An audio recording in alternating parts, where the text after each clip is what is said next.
Espatriati ed espatriate, bentornati, una nuova puntata di Una vita da lontano live ed in podcast.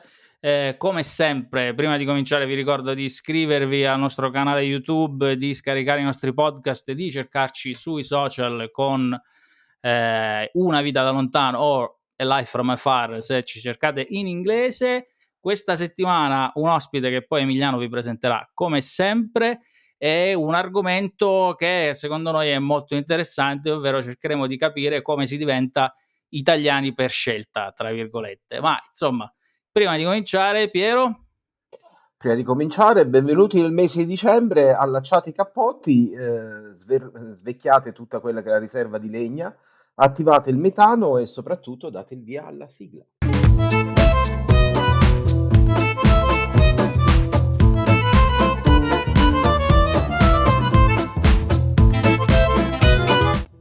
Oh, ed eccoci qua, ciao a tutti anche da Emiliano, come sempre la nostra sigla che ogni volta vogliamo cambiare ma poi rimane sempre la stessa. Invece cambiano i nostri ospiti e quest'oggi siamo particolarmente felici di dare il benvenuto alla nostra 61esima ospite per la 61esima puntata, quindi ritorniamo in parità. Diamo il benvenuto a lo rileggo soltanto per essere sicuro di non sbagliare. Cristi Peruso, benvenuta da Milano. Ciao guys, hi, thank you so much for having me. Sono felice per essere qua con voi. Thank you. Oh, Benvenuta. Grazie. Io ho detto da Milano, però in realtà tu vieni da molto più lontano, se vogliamo cominciare la tua storia dall'inizio, perché sei nata negli Stati Uniti. Sì. Sei di una piccola città che si chiama New Haven. Esatto. Oh, Beh, però per partire ancora prima, voi sapete dove sono di origine? sì, noi sappiamo che tu sei mezza siciliana, mezza campana. Esatto, bravo. La mamma della mia mamma è di Sarno, mentre i miei nonni sono siciliani. Abbiamo fatto i compiti, quindi un po' ti conosciamo, però la tua storia è veramente molto bella, è molto con tante cose, con tante situazioni. Intanto sei italo-americana, quindi figlia di varie generazioni di italiani negli Stati Uniti, esatto. Ma a un certo punto della tua vita sei venuta in Italia per visitare l'Italia e ti sei, diciamo così, reinnamorata delle tue origini e di questo paese, sì. Non come era una volta, ma come adesso. Esatto, io sono sempre stata molto legata a mie origini, insomma, a radici, perché essendo italo-americana, crescendo in America, comunque noi abbiamo sempre ritenuto, si dice ritenuto, Perfetto. nostri, diciamo, la cultura italiana, soprattutto la cucina, con religione, sono nata e cresciuta nella Chiesa Cattolica Romana, quindi tante cose comunque dell'Italia abbiamo portato anche là. E comunque tu nella tua vita hai fatto molte cose, perché hai cominciato in teatro e poi hai girato il mondo tra modella, cinema e altre produzioni, giusto? Sì. Non sbaglio. Quindi comunque il mondo lo hai visto, hai avuto a che fare con altri paesi, altre culture, altre situazioni, però a un certo punto hai deciso comunque di tornare in Italia e di restarci in Italia. Esatto. Quindi partiamo adesso dalla fine. Cosa ti ha spinto a ritornare? Che cosa ti ha trattenuto qui adesso? Ok, well, io ho vissuto a Milano per 4 anni quando ero più giovane, iniziando da quando avevo 19 anni sono venuta la prima volta, appunto perché mi sono innamorata con un ragazzo di Milano a New York e ho iniziato a fare un po' avanti e indietro tra New York e Milano. Quindi ho avuto all'inizio un'esperienza bellissima, sempre, cioè io non sono cresciuta parlando italiano, sono cresciuta parlando inglese con la mia famiglia. Quindi piano piano ho dovuto imparare la lingua, era molto difficile all'inizio, ho fatto solo i piccoli lavori in televisione come modella dove non ho dovuto parlare e poi da lì per 4 anni avevo lavorato in televisione sia su DJ TV che su Sky Sport, Rai, Mediaset, facendo diversi lavori insomma in televisione, in teatro. Qui a Milano, quindi ho avuto una bella esperienza nei primi 4 anni, ho avuto tempo anche per tornare a conoscere i miei cugini che sono rimasti in Sicilia, lì mi sono sentita subito a casa perché non mi sono sentita subito a casa a Milano. È stato molto difficile per me per integrare, specialmente 10-12 anni fa quando sono venuta a Milano, prima dei social, era molto più chiuso prima di 2014 è cambiato tante cose perché c'era l'Expo a Milano, quindi tornando indietro era molto difficile. Comunque avevo creato un po' la mia gruppo di amici, insomma, e quando dopo di aver girato tutto il mondo, avevo visto tante cose in Asia, in Africa, in Dubai, in Europa, in America, eccetera. A un certo punto mancava molto l'Italia, infatti io avevo iniziato di cercare sempre i posti italiani ovunque nel mondo. Quando stavo lavorando come modella a Bangkok ho trovato un posto nascosto a Bangkok che ha fatto papà pomodoro e quindi ho detto sono a casa. E a quel punto ho iniziato di capire che ovunque dove sono andata nel mondo, anche in Città del Capo in Sudafrica, dove lì era il mio base per un bel paio di anni, sempre cercato italiani. Non ho cercato altri americani, non ho cercato la cucina americana, chissà che cos'è tra l'altro. No, quelle cose lì no. Però ho sempre cercato pizza, pasta e il resto. Quindi io ho capito molto che crescendo come italo-americana mi sono rimasti comunque, cioè io penso, stavo parlando con i miei amici, sto cambiando un po' discorso, però stavo parlando con i miei amici l'altro giorno perché ho detto, sai quei giorni che sono bruttissimi, magari sei esausto sotto la pioggia, tutto è andato stramale e tu torni tardi la sera e tu dici voglio mangiare una cosa che mi riscalda il cuore, che mi fa sentire meglio, io mangerei la parmigiana. Quindi comfort food per te la parmigiana. Esatto, e anche un bel bicchiere di vino rosso, 2 o 3. E quindi questa cosa io ho capito con gli anni che sono passati che ho sempre cercato l'Italia un po' nel giro del mondo.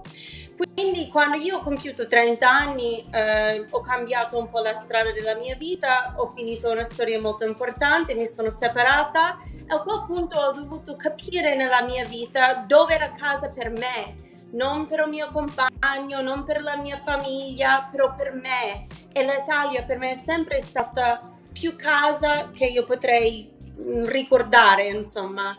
Ecco come mai sono rientrata, come mi sono rientrata qua, sì, ecco. Praticamente prima di passare, vai Piero, prima di passare probabilmente a quello che sarà poi tutto il racconto anche burocratico di come si diventa italiani, perché non deve essere stata una cosa semplicissima.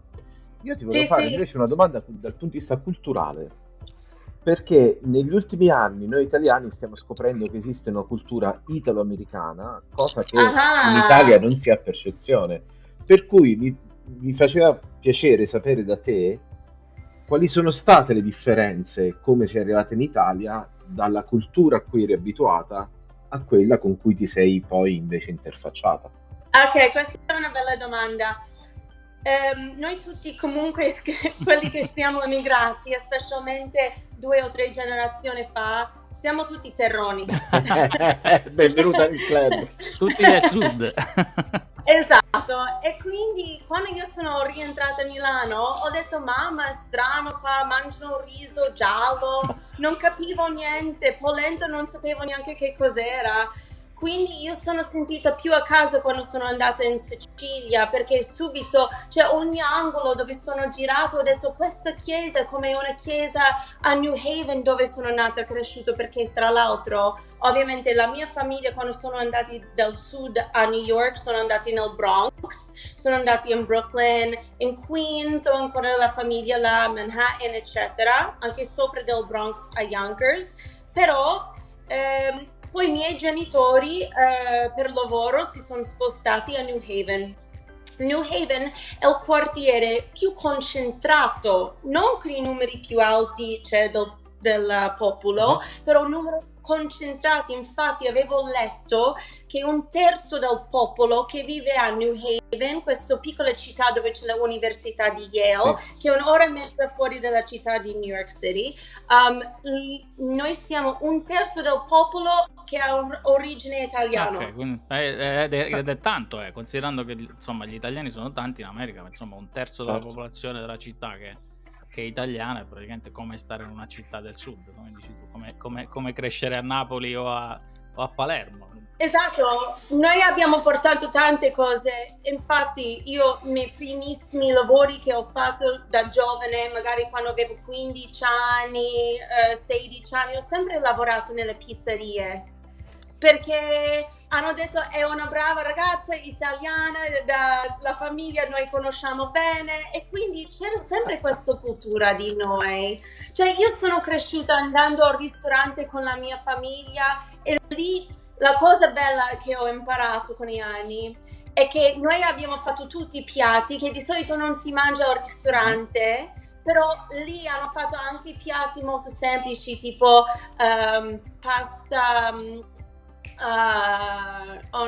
fagioli per esempio. Cioè io sono nata e cresciuta pensando questa è una cosa che si mangia al ristorante.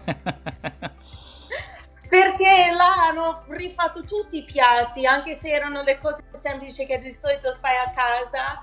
Ma ecco, tipo minestrone, quando vai al ristorante io mangio minestrone, era una bella cosa, no?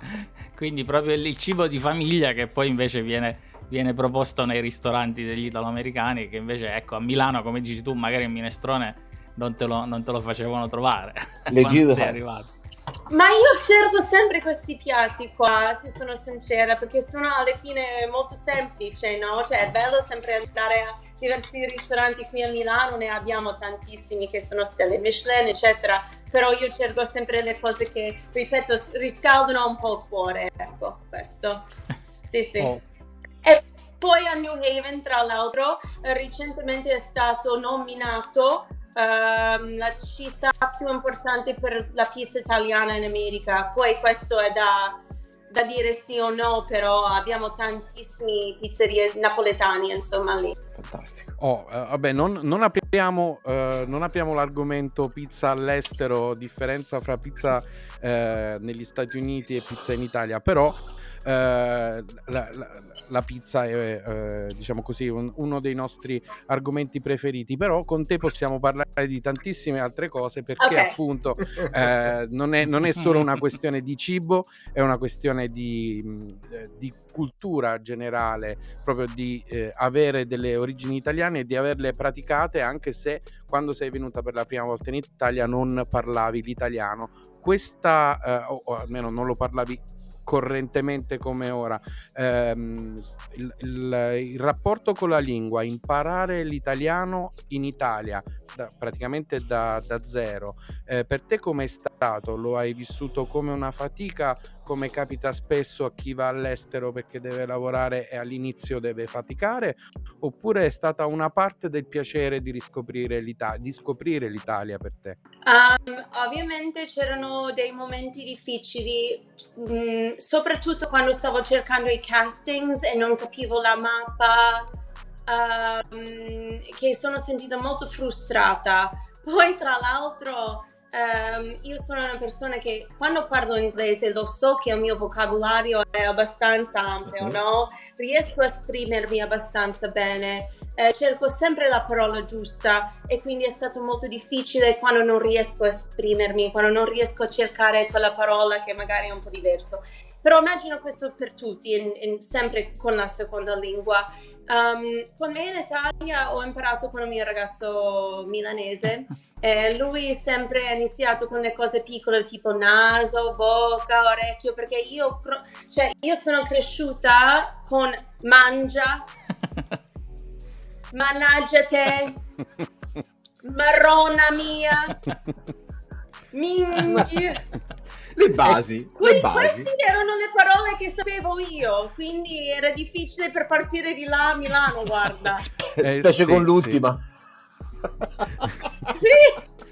esatto. Come riesco a comunicare e chiedere direzioni?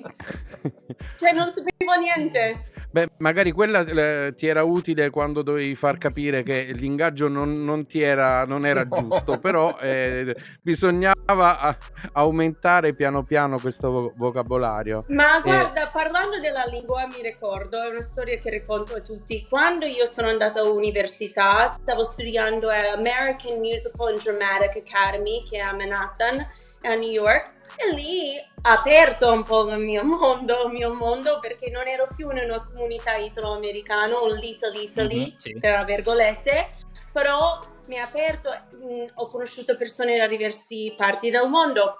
Una delle mie più care amiche era di Texas e lei ovviamente è anglosassina, cioè non c'entrava niente, non sapevo neanche chi era italiano, insomma, chi ecco.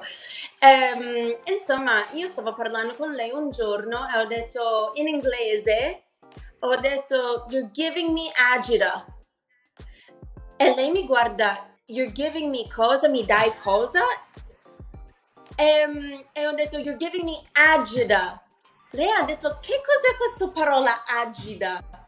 Io ho detto, io controllo adesso, ti faccio vedere in dizionario che è una vera parola. E non trovavo questa parola, quindi a un certo punto ho scritto alla mia mamma e ho detto, mamma, come si scrive agita? E lei mi fa, ma Cristi, non è una parola americana, è una parola italiana per dire il nostro dialetto mi agiti. Certo. Sì. Perché tra l'altro, parlando della lingua, noi italo-americani siamo del sud, ripeto, magari di Calabria, di Puglia, Sicilia, Napoli, eccetera. Quindi quando siamo tutti trovati insieme a New York, in questi piccoli Little Italy, tutti i nostri dialetti si sono mischiati. Sì. E poi è stato un po' newyorkinizzato, americanizzato. Quindi formato una nuova lingua completamente diversa praticamente. Quindi Esatto, un dialetto in più. Esatto. Un dialetto in più. Visto che ogni città, ogni regione, non solo ogni città, ogni paese, ogni valle, ogni 10 chilometri ci stanno 2 dialetti e ovviamente anche a New York, negli Stati Uniti, poi sicuramente in Argentina e ovunque le comunità hanno creato il proprio dialetto specifico, locale, poi mischiando appunto provenienze diverse. Sì, esatto. Ma adesso praticamente tu sei in Italia e il tuo italiano è abbastanza per lavorare in italiano, Direi di sì. non solo, ma anche per lavorare nello spettacolo, diciamo così, in italiano. Sì. Prima di andare troppo avanti con la trasmissione, ti vorremmo far dire quali sono i tuoi programmi. So che sei in una fase di attesa per un progetto. Allora, io quando sono rientrata in Italia 2 anni fa, per caso ho beccato i miei colleghi di radio DJ sulla strada e non aspettavo. Loro mi hanno detto subito, quando sei rientrata devi per forza venire a fare la nostra trasmissione. Quindi ogni venerdì mattina stavo facendo una rubrica italo-americano su Radio DJ che noi abbiamo nominato #SpeakLikeADJ. dove io ho scelto un tema ogni settimana, ho parlato un po' dell'America, di New York, della comunità italo-americana e come noi abbiamo un po' reagito a diversi temi in America. Per esempio, adesso sta arrivando Halloween. Com'era Halloween per noi italo-americani? La mia bisnonna, quando è andata da Sicilia al Bronx, non aspettavo che i ragazzi, i bambini iniziavano a bussare alla porta. E quindi non sapevo cosa dare ai bambini vestiti strani, capito? Queste erano tutte cose che anche noi abbiamo dovuto imparare con gli anni. La mia nonna ha iniziato a dare monete, ha iniziato a dare le mele, le cose che aveva in casa, perché non sapevo neanche che ha dovuto regalare candy. Insomma, quindi io ho parlato sempre di questi discorsi a Radio DJ. Purtroppo con la pandemia, con una questione di distanza, perché eravamo 3 persone intorno di un microfono, eravamo troppo vicini, poi tra l'altro non si può fare la radio con la maschera, non si sente bene, quindi a un certo punto ho dovuto fare la pausa, però speriamo che riesco a rientrare a presto. E quindi diciamolo con Andrea e Michele la mattina praticamente, quindi presto di mattina poi tra l'altro, no? Esatto, verso 6 di la mattina. C'erano giorni che magari ho dormito 2 ore perché magari ho dovuto andare a un evento di lavoro la sera prima e quindi è stato bello tosto, però comunque il nostro pubblico è bellissimo. Sono tanti, non so, persone che devono aprire la pasticceria. La pasticceria. Sì. Era giusto. Perfetto. Okay. O magari persone che stavano lavorando nell'ospedale presto una mattina, camionisti, tante persone che magari hanno dovuto svegliare presto anche per i loro figli, per portarli a scuola, quindi abbiamo avuto un bel pubblico, anche se è bel tosto svegliare alle 4 della mattina per prepararmi per essere in tempo per la radio. I famosi guerrieri, insomma, come li chiamano loro, i guerrieri della mattina, no? Esatto. Perché comunque, anche se adesso, diciamo così, il mondo è un po' cambiato con internet, con il fatto che puoi andare a sentire le puntate vecchie, puoi sentirti la radio in qualunque momento della giornata, anche in differita. Questa cosa sta un po' cambiando, però quando si va in diretta ed è quella la cosa bella della radio fatta dal vivo. Io vorrei dopo questa piccola, diciamo, parentesi sui tuoi progetti attuali e futuri, di fare un passo indietro sulla trafila burocratica che hai dovuto fare per venire a vivere in Italia stabilmente e prendere la cittadinanza, giusto? Esatto. Tanti altri italo-americani mi chiedono come ho fatto, tanti stranieri mi hanno chiesto come ho fatto. Allora, il processo ci ha messo 2 anni. Alla fine però io sono stata molto fortunata perché ho sempre avuto il mio ragazzo italiano con me che mi ha sempre dato una mano, perché senza di lui non so come avrei potuto farlo, perché ripeto, il mio italiano non era il massimo. Lui mi ha portato sulla piccola Vespa e mi ha portato in giro con tutti a tutti i posti dove ho dovuto andare, e dopo di 2 anni io ci sono riuscita. Ogni volta che io ci penso, perché io ho dovuto mostrare i documenti dei miei bisnonni, nonni, genitori miei della nascita, di quando si sono sposati, se qualcuno sia mancato, meno male nessuno sia divorziato tra di loro, perché erano meno documenti così. Però io ci penso spesso quanto è molto difficile per i migranti, cioè che non capiscono bene la lingua, che vogliono riiniziare in altri paesi. Ho molta tenerezza per i migranti, insomma, perché oltre al fatto che i miei nonni sono andati in America, poi il fatto che io sono rientrata qua, ho avuto l'esperienza come immigrante, però quello probabilmente meno tosto di tutti. Però se io ci penso, c'è persone magari che vengono da altri paesi, in Africa o in Asia, che vengono sia in Italia che in America per riiniziare la loro vita di nuovo, cercando una nuova vita.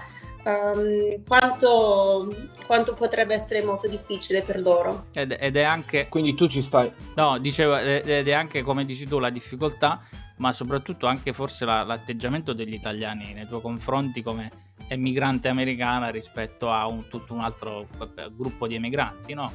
O no? Yeah, in generale mi trovo molto bene con gli italiani, soprattutto dei maschi.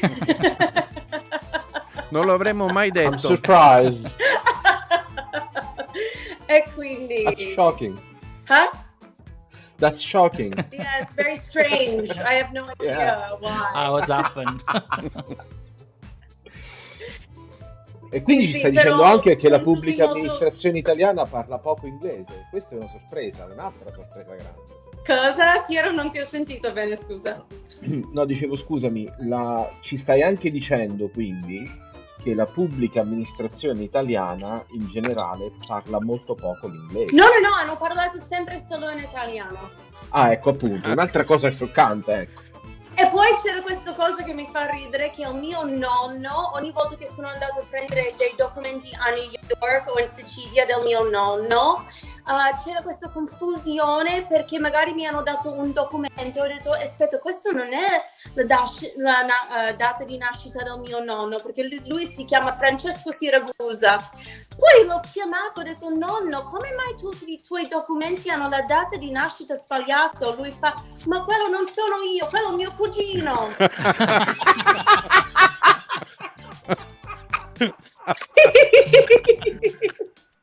Però invece io stavo Fantastico. pensando che invece quando è arrivato l'immigrazione americana gli aveva dato una data diversa per sembrare più giovane o più vecchio, invece no, era il cugino. Eh sì, ha lo stesso nome, è nato nello stesso paese, l'unica cosa che era sbagliata era la data di nascita. Ho detto tu sei 25 aprile, lo so perché ricordo. E invece che questo è stato divertente. Colgo l'occasione per salutare il nostro amico Luigi che ha un cugino a casa esattamente omonimo. E quindi anche lui viene scambiato per il cugino sempre. Spesso e volentieri l'un per l'altro, esatto. Il cugino. In questo modo tu ti sei anche, diciamo così, confrontata da subito con una delle, uno dei nostri peggiori difetti, che è la burocrazia per noi, uno dei tanti difetti che abbiamo, però è quello su cui diciamo così ci scherziamo di più ed è sentito perché ci abbiamo sempre a che fare tutti quanti. Cos'è che ti ha colpito in positivo e in negativo quando sei arrivata in Italia per la prima volta e hai iniziato a vivere in Italia stabilmente? Cos'è che ti ha colpito indelebilmente? Well, per me la cosa che era molto strano è che noi abbiamo tanti convenience stores a New York o in America in generale, un negozio dove entri e c'è un po' di tutto. L'Italia piano piano si sta trasformando anche un po' così. Ovviamente ci sono sempre i specialty stores con le cose molto specifiche, piccole, che sono sempre di una famiglia o un'altra famiglia, ok? Però noi abbiamo tanti negozi dove entri, compri tutto. Walmart, Walgreens, CVS, tanti, insomma. E qui in Italia ero confusa perché magari una cosa che ho sempre comprato alla farmacia in America, adesso ho dovuto andare a Media World per comprare e quindi ho dovuto fare un giro pazzesco da tutta la città per comprare una cosa semplice. Poi diciamo la cosa del tram, perché io a New York potrei pagare per l'autobus in contanti, cioè in monete, quando salgo sull'autobus lo metto dentro. Sul tram, io mi ricordo una volta che sono salita a Milano e c'era un signore che mi ha guardato, mi fa così. E ho detto, questo è cazzo, che cos'è questo, la pistola?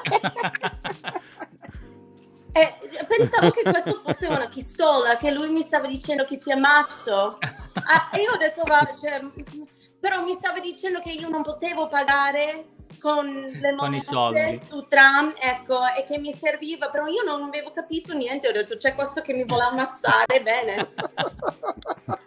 Lo spieghiamo per chi ci sta ascoltando solo in podcast. Il gesto è quello dell'indice e del pollice con le altre 3 dita della mano chiuse tipo a pugno, e bisogna fare un gesto ondulatorio con le dita, come dire non ce l'hai, non ce n'è. Ecco, che poi ricordiamo anche che giusto forza per- ondulatorio è stato uno degli hashtag più importanti del Twitter in Italia. Per una No, pratica. invece stavo pensando che quando invece noi siamo arrivati in Irlanda ci ha sorpreso molto sapere che in farmacia potevamo sviluppare le fotografie, cioè potevamo andare in farmacia e stampare delle foto. Qui in Irlanda, che è una cosa che invece in Italia, come dici tu, all'opposto, è allo stesso modo il fatto di poter pagare l'autobus all'autista, nel senso che in Irlanda tu sali e paghi all'autista il biglietto, quindi è esattamente il contrario, molto simile agli Stati Uniti qui in Irlanda rispetto a... Poi credo che anche in America una cosa è che noi abbiamo tempo aperto, cioè a lungo, cioè dalla mattina alla sera, non chiudono. E quindi ero sempre confusa come mai i ristoranti erano aperti certi orari e poi chiudono certi orari e cambia da ristorante al ristorante. È la stessa cosa per tutti i negozi, magari qualcuno chiude per 1 ora, magari per 3 ore e mezzo, e dico quando caspita riesco a ritirare le mie cose, non capivo. E queste sono solo quelle, diciamo così, di vita normale di tutti i giorni, ma Piero sicuramente ha qualcosa di più profondo. No, in realtà ragazzi, io ringraziavo Cristi, ringrazio anche voi due, purtroppo per impegni presi in precedenza vi devo abbandonare adesso. Grazie infinite per questo pezzo di puntata, ascolterò il resto appena possibile. Un abbraccio a tutti e buon proseguimento. Ciao Piero. Grazie Piero. Mentre Ciao, Piero va via, vi voglio come sempre ricordare che Una vita da lontano è in podcast e su YouTube, quindi come sempre iscrivetevi al nostro canale, cliccate sui vari like, scaricate i nostri podcast e ovviamente seguiteci su tutti i social, basta cercare Una vita da lontano. Emiliano. Allora, abbiamo fatto oggi veramente qua e là, alto, basso, destra, sinistra, non abbiamo seguito veramente un filo logico, no? Però anche così si conoscono le persone e anche così si può raccontare una storia piena anche di tanti significati diversi e di tanti spunti diversi utili. Se tu dovessi dare un consiglio a qualcuno che vuole venire in Italia a vivere perché è innamorato dell'Italia o ha origini italiane e ha deciso di venire in Italia, che consigli gli potresti dare in base alla tua esperienza?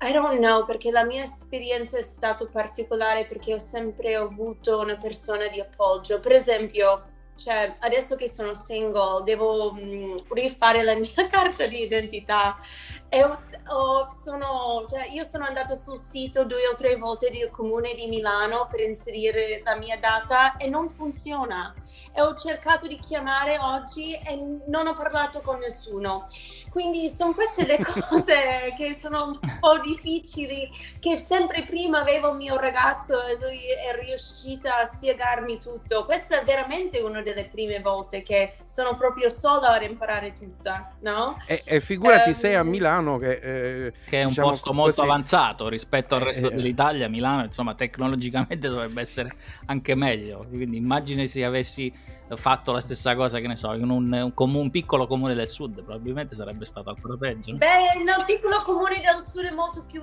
probabile che conoscono uno dei miei cugini e mi avrebbero dato una mano, capito? È tutto più facile per me nel sud, tutti mi aprono le porte. Guarda, io ero in Capri quest'estate creando contenuti per questo piccolo B&B a Anna Capri, tutti mi hanno parlato, ma non per arrivare chissà dove, semplicemente mi hanno chiacchierato. Ho detto, questa è una cosa che manca molto a Milano, che le persone non parlano, cioè parlando poi si scopre le cose, si mette due insieme. Ma cosa fate vedere? Io a Capri facendo le ravioli. Che bello, quella è stata una bella esperienza, insomma, per le persone che ci stanno ascoltando sul podcast. Fanno vedere questo video che ho fatto, che è disponibile tra l'altro sul mio pagina Instagram, @Cristiperuso, dove voi potete vedere tutti i viaggi che ho fatto ultimamente. Però Mi ha chiesto cosa è la cosa più difficile o suggerimento per le persone che devono venire qua. Sì, suggerimenti. Non aspettare che le cose sono lo stesso del tuo paese o che qualcosa è sbagliato o che un'altra cosa è giusto. Le cose sono semplicemente diverse e dobbiamo accettare le belle cose e le brutte cose di ogni paese o di ogni città dove siamo. Insomma. E questo ovviamente vale anche per esempio per chi vuole andare negli Stati Uniti, di non pensare di trovare le stesse cose che si è lasciati a casa da qualunque paese uno provenga sostanzialmente. Poi magari si trova molto di più o di qualcosa di inaspettato. Tu adesso vivi a Milano anche per motivi di lavoro, ovviamente diciamo così, la moda è a Milano, lo show business è a Milano e quindi è logico. Ma se tu dovessi scegliere un posto dove andare a vivere in tutta Italia, dove decideresti di andare così per scelta d'amore? Mio primo istinto è per dirvi che un giorno vorrei avere una casa un po' per la famiglia in Sicilia. Però anche sono molto legata alla costiera amalfitana, Napoli, Capri, cioè tutti i posti di dove vengono la mia famiglia. Io sono stata recentemente in Puglia, per esempio, quest'estate, anche lì creando un po' di servizi fotografici per un B&B lì. E non mi sono sentita molto legata, per esempio, a Puglia. Non sono molto legata al nord in generale. Roma è una bellissima città, molto affascinante, però vivere non saprei dirti. Mentre oltre di Milano, perché comunque ormai conosco abbastanza bene, direi Sicilia e intorno di Napoli, ecco. E invece questi italiani con l'occhio di chi ha deciso di ridiventare italiana, insomma, dopo questi anni, dopo questi 2 anni di pandemia, insomma, come li vedi? Tanto se sono cambiati da quando sei arrivata la prima volta, ma in generale come li vedi tu e qual è la percezione magari dei tuoi nonni, dei tuoi genitori dell'Italia adesso rispetto a te, insomma? Cosa è l'impressione degli altri sugli italiani? È questa la domanda? Sì, cosa pensi tu degli italiani adesso? Se sono cambiati o no in questi anni in cui hai vissuto in Italia? Qual è... Oh mamma, mi metti un po' in difficoltà, non so come rispondere. Io ho tanto rispetto per gli italiani. Molto di più di italiani sugli italiani, cioè secondo me italiani dicono sempre un paese di questo, un paese di quello, hai capito? Sì. Però io vedo tutte le belle cose che magari non ho trovato negli altri paesi. Una cosa che rispetto molto è la prima cosa, rispetto per tradizioni. Ma anche sulle piccole cose, non so, tempistiche della giornata, non vanno mai troppo oltre della solita cosa. Però io apprezzo questo. Qualcuno può dire no, siamo troppi chiusi mentalmente.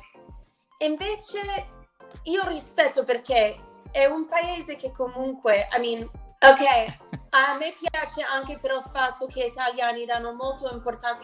Io sempre torno al cibo a questo punto. Io apprezzo che le persone sanno che stagione è una verdura. Okay. Se una cosa è stagionale o no, questo non esiste neanche in America. Sì, c'è molta ingenuità rispetto a queste cose. In Italia... Ecco. O anche una persona, la media, no? Non una persona poverissima, ma anche persone che vengono dalle famiglie che sono molto semplici in Italia. Cioè, tu potresti andare a casa loro e ti fanno un bellissima pasta pomodoro. Cioè, le cose semplici sappiamo fare molto bene.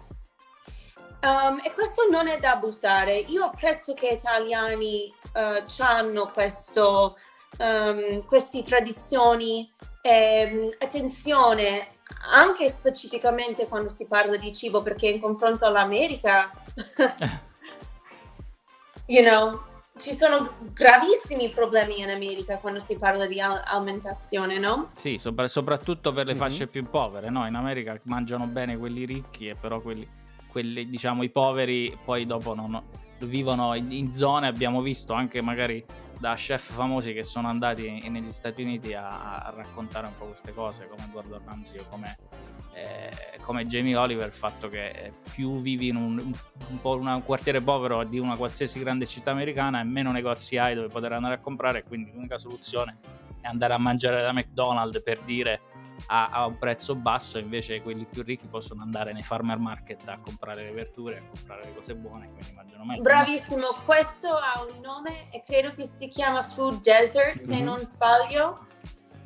Sì. Yeah, quello è il termine, quindi appunto torno sempre a parlare di cibo perché 3 volte al giorno noi dobbiamo mangiare e noi prendiamo scontato che noi siamo così, che sappiamo molto bene la cucina italiana e che torniamo sempre ai nostri piatti semplici, però sappiamo fare bene, ecco, insomma questo è. Poi oltre della cucina, mia percezione degli italiani cambia da persona a persona e secondo me è molto difficile a dare un giudizio. Sì, beh, you know? sei a Mhm. parte il diciamo così, che è un tuo modo di vedere personale le cose, ma in realtà è molto italiano, perché siamo tutti diversi, ognuno può essere un singolo partito. È come se siamo in 3 a un tavolo e abbiamo 3 opinioni differenti. Diciamo, questo è un tratto culturale che ci contraddistingue, e spesso diciamo così che ci giochiamo abbastanza. Per fare un passo indietro su le regioni d'Italia e le bellezze, ti volevo chiedere se in questi anni sei riuscita a vedere le bellezze italiane come una turista, se hai avuto il tempo e l'opportunità, tra il lavoro e i tuoi impegni professionali, che però ti hanno portato in giro, se sei riuscita a vedere tutte quelle cose che ci sono in Italia, almeno le più importanti, che spesso quando si vive e si lavora in un altro paese sai che sono lì, le lasci stare perché dici vabbè, quando c'ho tempo poi ci vado a vederlo. Yeah, è come io a New York non sono mai stata al top di Empire State Building, per esempio. Però ogni Sì, italiano che va lì per la primissima cosa che anch'io. fanno. Io ho avuto l'opportunità di avere tanti amici che sono venuti a visitarmi qua, quindi lì magari l'ho portato in giro, l'ho portato sempre a Venezia, ho avuto sempre la possibilità di portare loro sopra il Duomo. So, queste esperienze turistiche ne ho fatto abbastanza per fare vedere alla mia famiglia o amici che sono venuti. Cioè, per me magari non l'ho fatto, però per gli altri sì. Però con l'occasione alla fine hai visto anche qualcosa in più di questi posti, appunto, di cui c'è sempre una percezione di bellezza da parte degli altri paesi, no? Si pensa all'Italia come un posto bello, poi noi che ci viviamo sappiamo che anche dietro l'angolo ci possono essere delle visuali non così bellissime, però fa parte di tutti i paesi, no? Anche negli Stati Uniti hai delle belle situazioni quasi finte, quasi da Disneyland, e poi dietro l'angolo invece c'è la realtà e succede così. Noi sostanzialmente siamo praticamente arrivati Sì. quasi alla fine. Quasi alla Oh, fine. quindi- Sì, Allora, però ora voi continuate, io prendo il mio charger perché vedo che il mio cellulare sta per morire, quindi arrivo. Ok. Allora, intanto che Cristi va a prendere il caricabatterie, io come sempre vi devo ridire di iscrivervi a tutti i nostri canali e di cliccare su tutti i like, di condividere i nostri podcast e soprattutto di commentare, insomma, di farci sapere che cosa ne pensate degli ospiti che abbiamo, o se magari volete affrontare un tema con noi sempre insomma nell'area, nel cerchio degli expat e gli espatriati e dell'emigrazione, ma insomma c'è un tema che magari vi preme approfondire, insomma fatecelo sapere.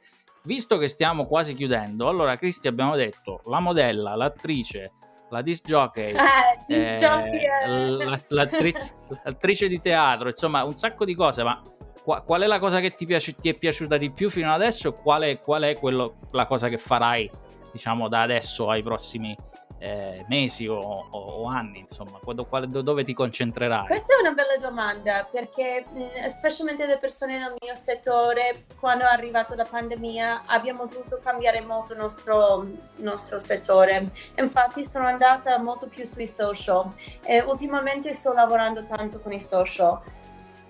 A me piace fare, però sempre quando sei nato come un performer, cioè io per sempre vorrei restare un performer. Infatti prima della pandemia stavo cantando a un locale di Alessandro Del Piero qui a Milano, che tra l'altro lo conosco, è un amico, è una bellissima persona.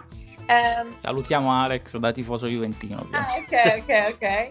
Anyway, quello è stato molto bello per me, per tornare a fare più performances, perché a me piace anche parlare alla radio, cioè mica sono un disc jockey, cioè io ero semplicemente un ospite parlando dei discorsi che abbiamo parlato oggi. Però se devo scegliere una cosa, sono nata in teatro, quindi eventualmente l'idea di tornare un po' a teatro, ma anche quei programmi televisivi che vengono registrati con un pubblico live, queste cose sono molto belle, eventualmente vorrei tornare lì. E noi te lo auguriamo, perché di vederti di nuovo. Ovviamente è sempre bello vedere qualcuno che fa quello che ama, quello che desidera fare, ovviamente, e te lo auguriamo. Quindi iniziamo con la fase dei saluti, e la fase dei saluti prevede una domanda per te, Cristi. Se ci siamo dimenticati di chiederti qualcosa, o se secondo te c'è ancora qualcosa da dire rispetto all'intervista che ti abbiamo fatto, alla chiacchierata e ai temi che abbiamo trattato. No, non credo. Grazie di nuovo a voi.